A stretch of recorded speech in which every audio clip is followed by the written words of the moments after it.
జెలెన్స్కీకి ఇప్పుడు యూరప్ సమాజం మద్దతు ఇచ్చేసింది, యూరోపియన్ యూనియన్ మద్దతు ఇచ్చేసింది. అది ఒక్క మగాడిగా నిలబడ్డాడు. ఇప్పుడు ఎవరైతే కాస్త యాంటీ అమెరికా భావజాలం ఉన్నోళ్ళు, మళ్ళీ వీళ్ళు ప్రో రష్యా భావజాలం ఉన్నోళ్ళు. అయితే సాధారణంగా ఎప్పుడైనా సరే ఒక ఎదురు తిరిగేవాడి పట్ల హీరోయిక్ వర్షిప్ సహజంగా ఉంటుంది.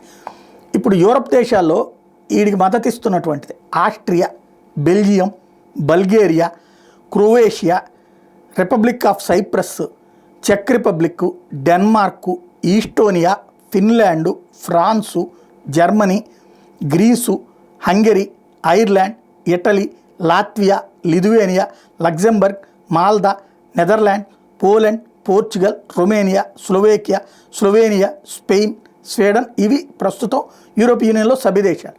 వీటిలో ఇప్పుడు బహిరంగంగా మాట్లాడుకొచ్చింది ఫ్రాన్సు, అట్లాగే కెనడా, అలాగే లగ్జంబర్గ్ లాంటి. ఇక్కడే అసలు పాయింట్ అలా ఏంటంటే యూరోపియన్ సభ్య దేశాలు ఎవరి దగ్గర కూడా పెద్ద సైన్యాలు ఏం లేవు. ఇవాళ రష్యా ఒక్కసారిగా దాడికి దిగితే కాపాడడానికి ఎవడూ లేడు ఉక్రెయిన్ని. వీళ్ళందరూ వీళ్ళ దగ్గర ఆయుధాలు కూడా ఇప్పుడు లేవు. మ్యాక్సిమం రిజర్వ్ ఆయుధాలు కూడా వీళ్ళకి ఇచ్చేశారు. వాళ్ళు ఇప్పుడు వాళ్ళు సొంతగా తయారు చేసుకుంటున్నారు. పైగా వాళ్ళకందరికి ఇప్పుడు ఆర్థిక సంక్షోభంలోకి నెట్టేశాడు ట్రంప్.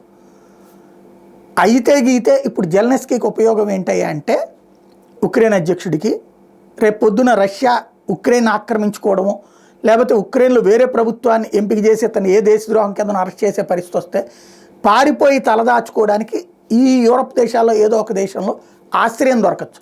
అంతకు మించి ఉక్రెయిన్ కొరిగేది ఏమీ లేదు.